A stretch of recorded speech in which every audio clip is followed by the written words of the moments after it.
Dear students, good morning. Dear students, हम class 12th में हिंदी विषय में आरोह भाग 2 में गद्य खंड में हिंदी के श्रेष्ठ लेखक धर्मवीर भारती द्वारा लिखित काले मेघा पानी दे नामक पाठ पढ़ेंगे। इस पाठ को पढ़ाने से पहले मैंने आपको धर्मवीर भारती के जीवन चरित्र को पढ़ाया था कि धर्मवीर भारती कौन थे और उन्होंने किस तरह से अपनी रचनाओं के माध्यम से हिंदी जगत को प्रकाशित किया था। अब मैं आपको काले मेघा पानी दे नामक पाठ पढ़ाऊंगा, इसे आप ध्यान से पढ़ें। काले मेघा पानी दे यह एक संस्मरण है।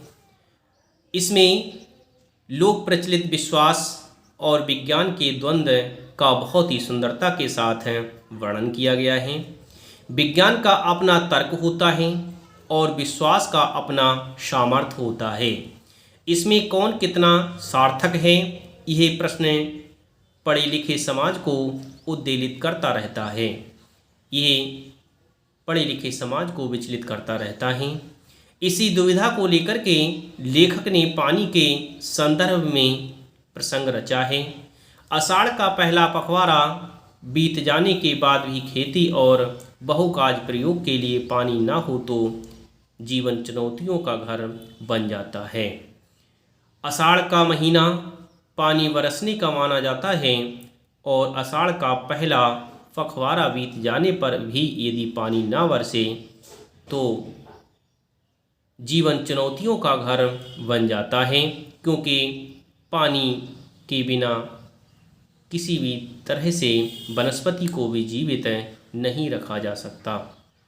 पानी सभी के लिए बहुत ही महत्वपूर्ण होता है और बारिश के पानी के बिना फसल जीवित नहीं रह सकती, फसल के लिए नहीं किया जा सकता। इस तरह से यदि आषाढ़ में पानी ना बरसे तो लोगों के लिए यह चुनौतियों का घर बन जाता है और उन चुनौतियों का निराकरण विज्ञान ना कर पाए तो उत्सव धर्मी भारतीय समाज चुप नहीं बैठता, वह किसी जुगाड़ में लग जाता है, प्रपंच रचता है और हर कीमत पर जीवित रहने के लिए अशिक्षा और बेबसी के भीतर से उपाय और काट की खोज में लगा रहता है। लेखक ने अपने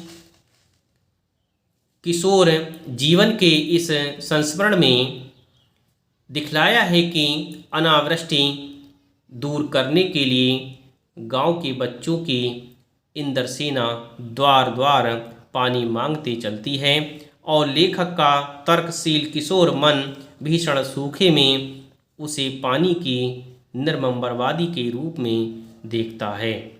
इसे किशोर मन का वितर्क नहीं, वैज्ञानिक तर्क ही कहना चाहिए और विज्ञान विषय की इतने दीर्घकाल तक पढ़ाई और विज्ञान उपलब्ध आविष्कारों से अपने जीवन को भौतिक सुख सुविधाओं से भरते रहने के बावजूद इस देश के जनमानस में ऐसी वैज्ञानिक दृष्टि का ना जन्म पाना अफसोस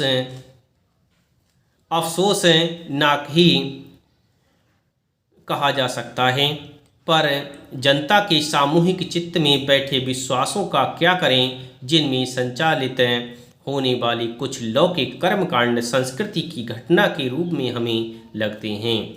यदि वे विश्वास प्रत्यक्षता जानलेवा या नस्ल जाति मजहब और लिंग के आधार पर किसी समुदाय के लिए अपमानजनक हों तब तो उन्हें अंधविश्वास कहकर उनका अतिशीघ्र निराकरण ही एकमात्र कर्तव्य है।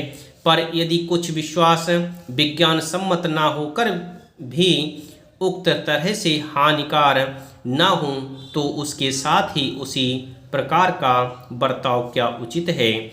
ऐसा करने में क्या हमारे सांस्कृतिक मन के खाली खाली हो जाने का खतरा नहीं है? इस तरह से लेखक कहता है कि लोग वैज्ञानिक तरीकों से ना होकर के कृत्रिम तरीके अपनाना प्रारंभ कर देते हैं और उनका जीवन एक चुनौतियों से भर जाता है। विश्वास की भी तो एक रचनात्मक भूमिका हो सकती है। आपातकाल में निराशा दूर करने या अधीरता को थामने अथवा विभक्त जन चेतना को जोड़ने के अर्थ में। अब सवाल यह रह जाता है कि बारिश के लिए किए जाने वाले उक्त भोले प्रयत्न किस कोटि के अंतर्गत हैं। लेखक ने कोई निर्णय नहीं दिया है, पर यह बात स्पष्ट होती है कि जीजी की संतुष्टि और अपने प्रति उनका सद्भाव बचाए रखने के लिए वह उन तमाम रीति रिवाजों को ऊपरी तौर पर ही सही अपनाने को बचपन में बाध्य बना रहता था। इससे क्या संकेत लिया जा सकता है, विज्ञान का सत्य बड़ा है या सहज प्रेम का रस, ये दोनों।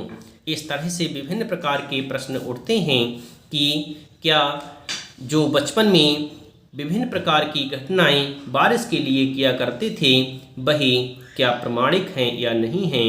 इस तरह से विज्ञान का सत्य बड़ा है या प्रेम का रस, इन दोनों के विषय में अभी तक कोई ज्ञान अच्छी तरह से नहीं हो सका। यह प्रश्न आज भी पूरी तरह से बना हुआ है। इस तरह से मैंने आपको इस पाठ का सार संक्षेप में बता दिया। अब मैं आपको इस पाठ के लिए पढ़ाऊंगा, इसे आप ध्यान से पढ़ें।